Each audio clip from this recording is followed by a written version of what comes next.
O barulho das máquinas cobria quase todas as conversas naquele canteiro de obras. Pessoas caminhavam apressadas.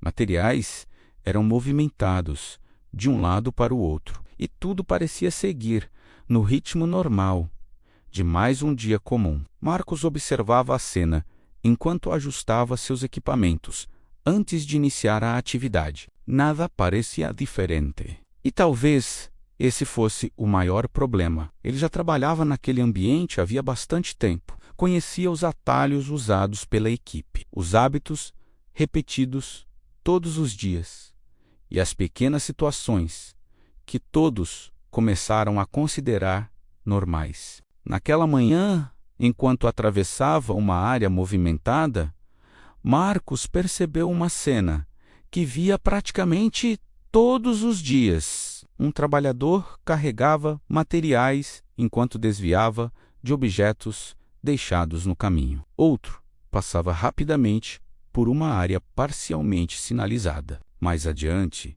alguém improvisava uma solução simples para terminar uma tarefa mais rápido.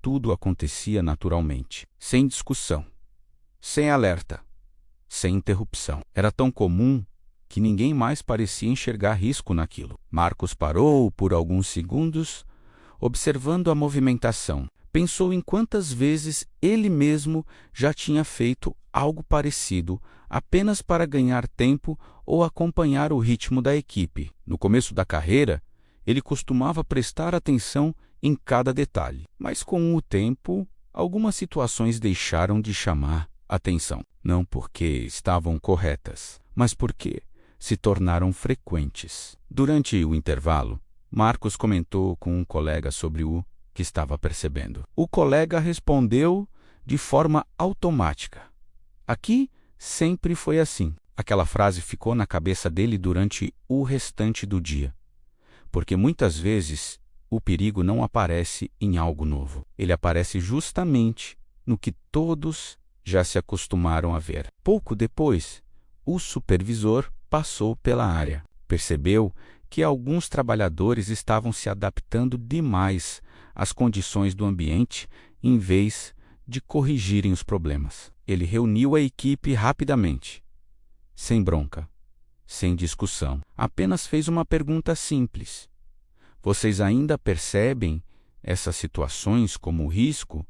Ou elas já viraram parte da rotina?" O silêncio tomou conta do grupo. Marcos olhou ao redor e percebeu que muitos trabalhadores evitavam responder, talvez porque soubessem a verdade. Quando uma cena perigosa começa a parecer comum, as pessoas param de reagir, param de corrigir e começam apenas a conviver com o problema. O supervisor então explicou algo importante. A maioria dos incidentes no ambiente de trabalho não começa com grandes erros. Começa com pequenas situações ignoradas repetidamente, com hábitos que deixam de ser questionados, com comportamentos que passam a ser aceitos porque nunca aconteceu nada. A equipe então reorganizou a área, retirou obstáculos do caminho e ajustou alguns procedimentos simples. Nada complexo, mas suficiente para mudar completamente a dinâmica do ambiente. No fim do turno, Marcos caminhou novamente pelo canteiro. Dessa vez, tudo parecia mais organizado, mais seguro, mais consciente. E ele percebeu algo importante. O maior risco no trabalho não é apenas o erro evidente. É quando o erro começa a parecer normal. Porque quando ninguém mais estranha uma situação perigosa, o ambiente inteiro começa a aceitar riscos sem perceber. E é exatamente aí que mora o problema.